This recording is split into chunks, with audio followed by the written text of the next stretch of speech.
estaba pensando que esta prolongada cuarentena puede estar produciendo en muchos de nosotros una engañosa sensación de inmovilidad. ¿A qué me refiero? El hecho que debamos permanecer la mayor parte del tiempo en el seno de nuestros hogares no debería ser impedimento para que al mismo tiempo podamos elaborar proyectos o aún tomar decisiones. Quizás muchos de los que me están escuchando me replicarían un poco enojados: ¿qué decisión voy a tomar si apenas me puedo mover? ¿O qué tipo de proyecto puedo encarar si tengo que estar pidiendo permiso para moverme? Y quiero dejar en claro algo.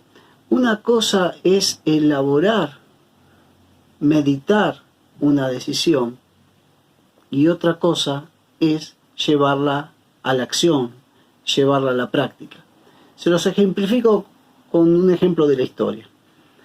Hace algunos días se celebró un nuevo aniversario de lo que es considerado el evento bélico más importante dentro de la Segunda Guerra Mundial, el famoso desembarco de Normandía.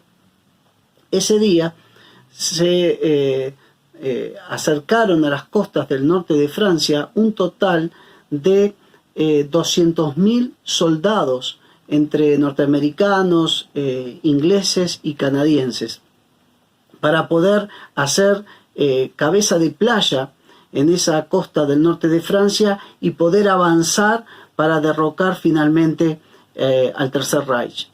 Los comentaristas, la mayor parte de los historiadores, reconocen que esa operación determinó el comienzo del fin, justamente, del poder de Hitler.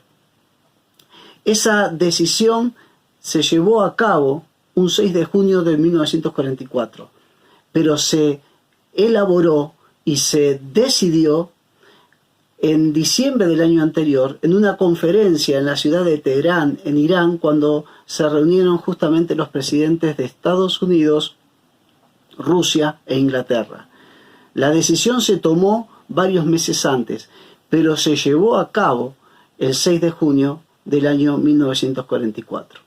Por eso es importante dejar en claro que una cosa es elaborar, meditar en una decisión, y otra cosa distinta es llevarla a la práctica, llevarla a la realización.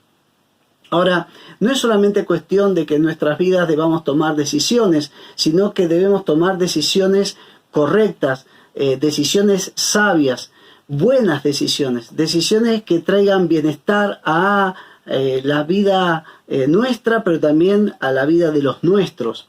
Y quiero en este sentido darte dos buenas noticias. En primer lugar, la buena noticia que quiero darte es que Dios está interesado en que tanto vos como yo tomemos buenas decisiones. Dios está particularmente interesado en que tomemos decisiones buenas, decisiones que beneficien nuestras vidas y la vida de los nuestros. La segunda buena noticia que tengo para darte, y que está en relación con la primera, es que Él está dispuesto a ayudarnos si lo dejamos a tomar buenas decisiones. Hay una parte en la palabra de Dios que es en el Salmo 32, el versículo 8, donde Dios dice: te guiaré por el mejor sendero para tu vida, te aconsejaré y velaré por ti. Y en esto de ayudarnos a tomar decisiones correctas, quiero hoy compartirte esta íntima relación que existe entre la decisión de una persona de decidir humillarse delante de Dios frente a un determinado problema o situación negativa que está viviendo, y el poder esa misma persona tomar una decisión sabia, una decisión correcta frente a ese problema.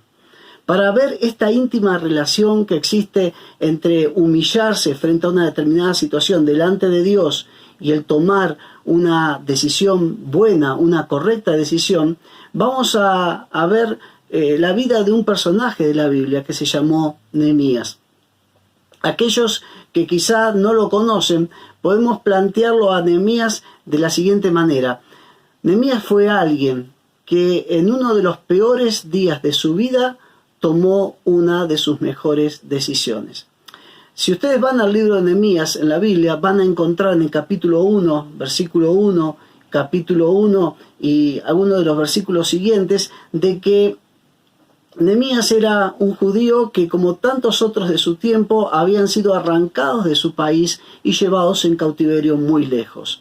Para cuando empieza la narración de su libro, Nehemías ha llegado a un lugar muy privilegiado dentro del propio imperio persa. Él era copero del mismo rey Artajerjes. Él era el hombre de suma confianza del mayor monarca de aquel tiempo, aquel que tenía que beber el vino del mismo rey antes que el rey para evitar que éste sea envenenado. Un día en la vida de Nehemías, que estaba ocupando este lugar tan importante dentro del imperio persa, pintaba para ser uno de los días más gratos de ella, porque se iba a reencontrar con seres queridos. Ese día se tornó en uno de los peores días de su vida. ¿Por qué? Les comparto lo que dice la palabra de Dios justamente en Nehemías capítulo 1, versículo 1 al 3. En el mes de Quisleu del año 20, mientras yo me encontraba en Susa, que era la capital del reino, recibí la visita de Hananí, uno de mis hermanos, y de algunos varones de Judá. Al preguntarle por los judíos que habían escapado con vida del cautiverio y por Jerusalén, me dijeron: los cautivos que quedaron con vida están muy mal y pasando por muchas vergüenzas. La muralla de Jerusalén está en ruinas y las puertas de la ciudad fueron quemadas. La pésima noticia de la penosa situación por la que estaban pasando sus compatriotas en la lejana y amada ciudad de Jerusalén caló hondo en el corazón de Nehemías, de tal manera que esta noticia lo introdujo, lo llevó a Nehemías a iniciar un proceso de humillación, de dolor, de llorar delante de Dios y sobre todo de orar delante de su presencia. Si ustedes me acompañan, dice el versículo 4 de Nehemías 1, cuando oí estas palabras me senté y lloré, e hice duelo por algunos días, y ayuné y oré delante del Dios de los cielos. Cada vez que me encuentro en la Biblia con una frase que me parece que está de más, es seguro que hay algo a lo cual no le estoy prestando debida atención. ¿Por qué lo digo? Porque en este versículo, cuando leí que Nehemías se sentó y lloró, mi pensamiento fue: ¿para qué aclararme de que se sentó? ¿Por qué no decirme directamente que Nehemías lloró, se angustió? No me aportaba nada este detalle de que simplemente él había adoptado la posición física de sentarse. Hasta que investigando un poco, me enteré de que esta expresión en el hebreo de sentarse se refiere a una cláusula de propósito. ¿Qué quiere decir esto? Que frente a la mala noticia que Nehemías había recibido, él tomó una decisión firme de iniciar un tiempo delante de Dios de lágrimas, de ayuno y de oración. Es decir, Nehemías decidió iniciar un proceso de humillación delante de Dios. El detalle de sentarse no era simplemente aclarar su posición física, sino reflejar una decisión firme que Nehemías tomó frente a malas noticias que estaba recibiendo. Por eso podemos afirmar en primer lugar que humillarse delante de Dios es el primer paso para tomar una decisión correcta en la vida. Repito, humillarse delante de Dios es el primer paso para tomar una decisión correcta en la vida. Si uno lee todo el pasaje de Nehemías 1 al 11, se va a dar cuenta que no fue que Nehemías recibió malas noticias y simplemente se largó a llorar, sino que lo que está queriéndonos explicar es que al oír estas malas noticias, al enterarse de lo mal que estaba su pueblo, Nehemías toma la decisión entonces de iniciar un proceso de varios días de lágrimas, lamento, ayuno y oración delante de Dios. Si ustedes prestaron atención en el versículo 4, leíamos recién: cuando oí estas palabras me senté y lloré e hice duelo por días, por varios días.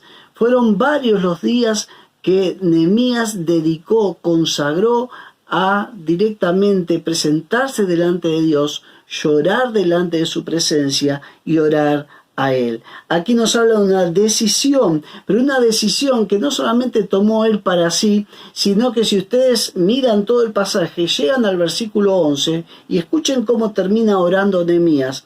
Te ruego pues, Señor, que atiendas a mi oración y las súplicas de tus siervos, cuyo único deseo es honrarte.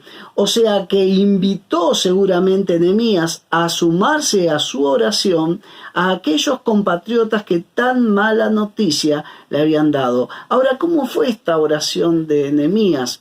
Ustedes la ven ahí reflejada en el versículo 5, que él empieza diciendo: yo oré de esta manera, te ruego, Señor, Dios del cielo, el grande y temible Dios, que guarda el pacto y la misericordia para con aquellos que lo aman y guardan sus mandamientos. O sea, empezó exaltando el nombre de Dios. A diferencia de muchas personas que en medio de sus problemas se enojan con Dios, lejos de ello, Nehemías empezó su oración exaltando, poniendo en alto a Dios como el único y poderoso Dios verdadero. Y casi simultáneamente lo que va a hacer Nehemías es, así como reconoce la grandeza de Dios y su justicia, va a reconocer y confesar no solamente sus pecados, sino los pecados de su propio pueblo. Y no solo esto, sino que al hacerlo, él va a reconocer que él y los suyos, por sus errores, eran causantes o eran parte del problema que ahora lo estaba angustiando. Fíjense lo que dice la palabra de Dios en Nehemías capítulo 1, versículos 6 y 7. Reconozco que nosotros los israelitas hemos pecado contra ti. Hasta mis familiares y yo hemos pecado. Nos hemos conducido de la peor manera ante ti. No hemos cumplido los mandamientos, leyes y decretos que nos diste por medio de tu siervo Moisés. Es interesante, pero cuando uno encara el problema que tiene que enfrentar y lo hace presentándose humillado delante de la presencia de Dios, uno no se presenta ni se considera a sí mismo mesiánicamente como la solución al problema, sino que en una actitud de humillación delante de Dios, uno mismo se considera y entiende que es parte del problema que ahora está enfrentando. Ahora, qué paradójico. Cuando uno en una actitud de humillación delante de Dios busca a Dios considerándose parte del problema y así lo confiesa, así lo reconoce, al mismo tiempo uno comienza a ser parte de la solución a ese problema. Porque es en el proceso de nuestra humillación, en segundo lugar, que queremos decir que por medio de la palabra de Dios, Él nos va a inspirar hacia las decisiones correctas. En un tiempo de humillación, por medio de la palabra de Dios, Dios nos quiere inspirar hacia decisiones correctas. Fíjense lo que dice la palabra de Dios en el libro de Nehemías, capítulo 1, pero los versículos 8 y 9. Recuerda que ya le habías advertido a Moisés que si nosotros llegáramos a pecar, tú nos dispersarías entre las naciones, pero que si nos arrepentíamos y te buscábamos y cumplíamos tus mandamientos y los poníamos por obra, tú nos harías volver y nos llevarías a la tierra que elegiste como residencia de tu nombre, aun cuando hubieras dispersado hasta los confines de los cielos. En su proceso de humillación y oración, Nehemías en algún momento recordó una promesa de Dios.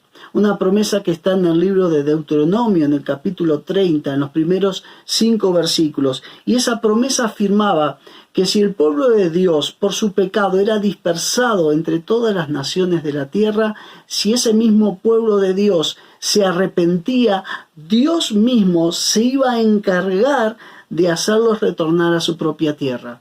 Nehemías recuerda esa promesa, y no solamente recuerda esa promesa, sino que se da cuenta que esa promesa se aplicaba a su problema, a su situación. ¿Por qué lo digo? Porque en el versículo 10 él le dice a Dios: nosotros somos tus siervos, nosotros somos tu pueblo que rescataste con tu gran poder. Recuerda promesa de Dios y entiende que esa promesa de Dios él la puede reclamar, puede apropiársela en ese momento. Y en base a esa promesa de Dios es que Nehemías va a elaborar un plan. ¿Por qué lo sabemos? Fíjense lo que dice el versículo 11 de Nehemías 1. Te ruego, pues, Señor, que atiendas a mi oración y las súplicas de tus siervos, cuyo único deseo es honrarte. Te pido también que me des éxito y despiertes hacia mí las simpatías del rey. Yo era entonces copero del rey Artajerjes. Detrás de las palabras de Nehemías, detrás de las palabras de este versículo, se perfila la palabra plan. Nehemías ya tenía un plan.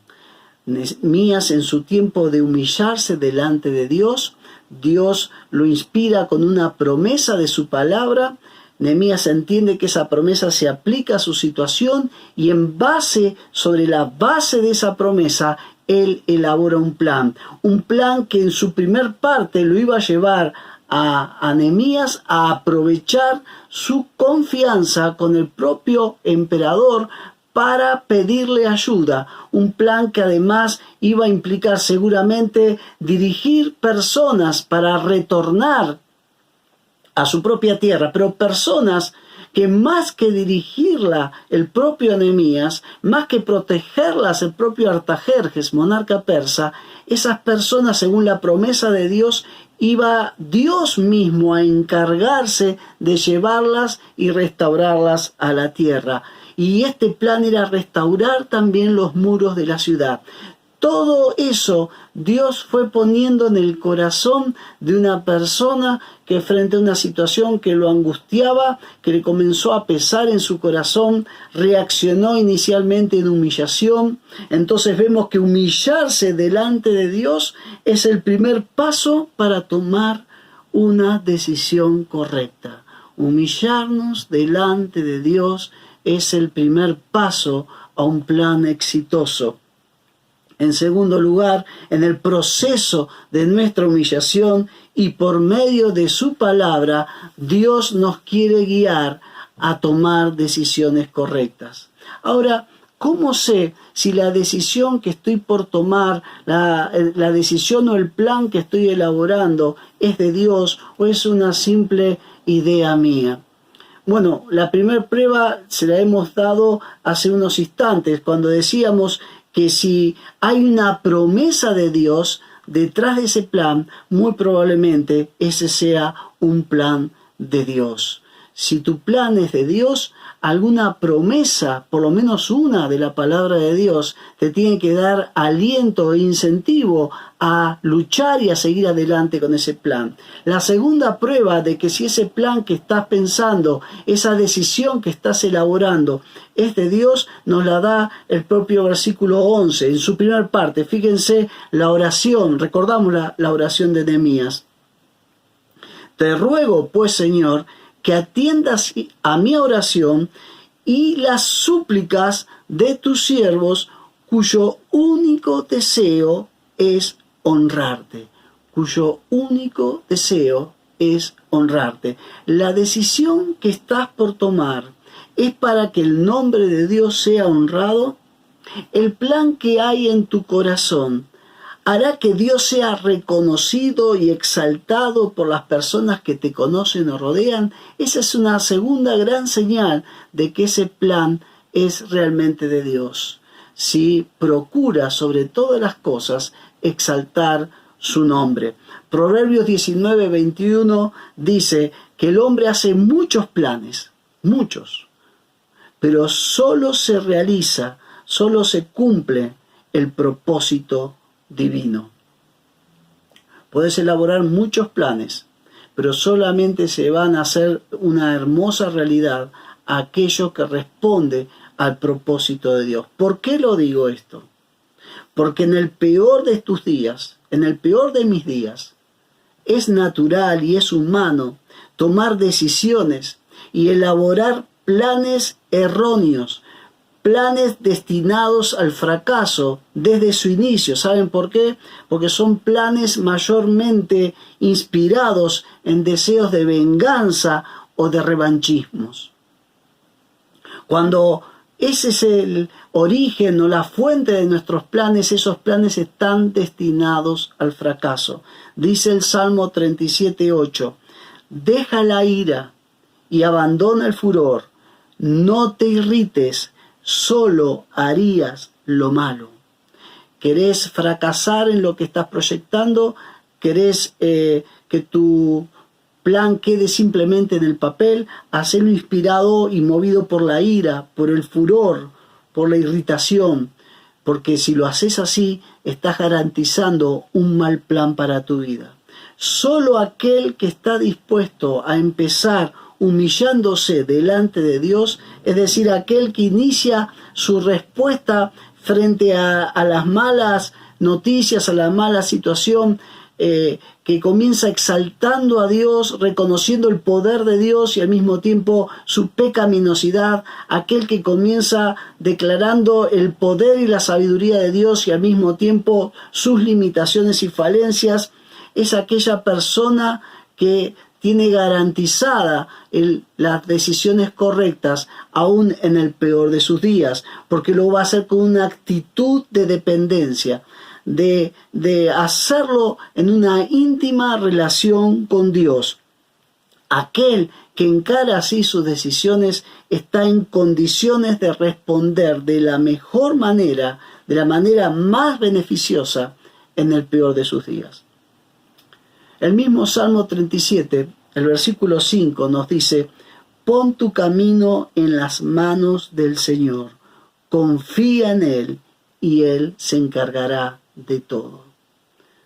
Estamos en un tiempo de cuarentena, pero no tiene que dejar de ser un tiempo de proyectarnos, de elaborar decisiones. Pero esas decisiones tienen que ser tomadas en un proceso de humillación delante de Dios. Un proceso que inicia en un corazón que se da cuenta que es parte del problema que está viviendo y que si no fuera por la intervención de Dios no encontraría respuesta o solución alguna a ese problema. Existe un dicho muy popular que, como tantos otros refranes, los hemos repetido una y otra vez y que, como tantos refranes populares, no hemos recalado mucho en meditar en ellos. Este refrán dice, al mal tiempo buena cara. Cuando uno analiza el refrán, quiere decir que frente a una mala situación, frente a un conflicto, lo mejor que yo puedo hacer es tener una buena actitud o una resignada linda cara.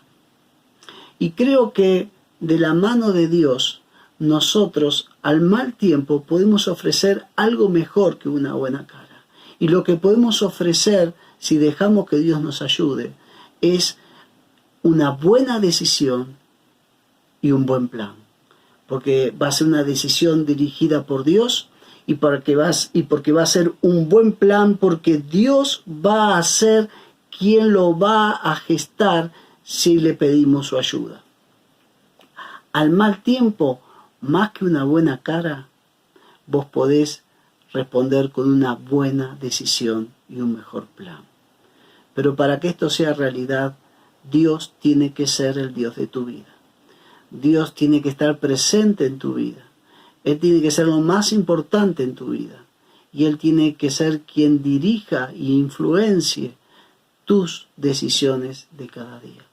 Si Dios no está presente en tu vida, lamento decirte que no hay esperanza de buenas decisiones o buenos planes en los tiempos de dificultad.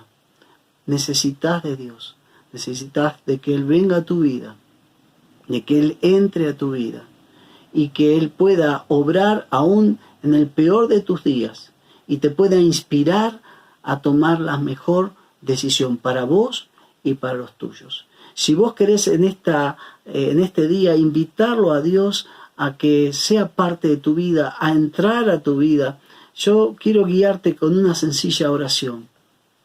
En esta oración lo que voy a hacer es llevarte a reconocer delante de Dios, como lo hemos hecho cada uno de nosotros, nuestros errores, nuestras equivocaciones.